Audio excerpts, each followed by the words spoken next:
নমস্কার বন্ধুরা, আশা করি সবাই তোমরা খুব ভালো আছো। আজ আমি বানাবো তেলাপিয়া মাছ। অনেক দিন পর রান্না করছি। প্রথমেই মাছে নুন হলুদ মাখিয়ে নিয়েছি। এবার একটা পাত্রে তেল গরম করে নিয়ে মাছগুলোকে ভাজতে বসাবো। তেলাপিয়া মাছ প্রায় খাওয়া হয় না বললেই চলে, না খাওয়াই ভালো, কিন্তু এটা যেহেতু পুকুরের মাছ সেই জন্যই গ্রাম থেকে আনা, কোনো রকম ভেজাল নেই বলেই খাবো।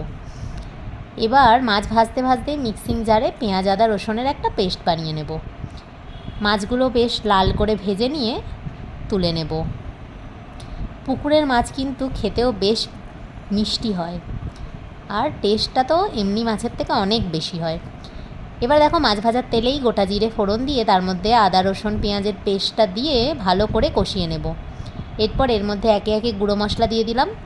ধনের গুঁড়ো, জিরের গুঁড়ো, লঙ্কার গুঁড়ো, হলুদ গুঁড়ো আর স্বাদ অনুযায়ী নুন দিয়ে ভালো করে জল দিয়ে কষিয়ে নেব।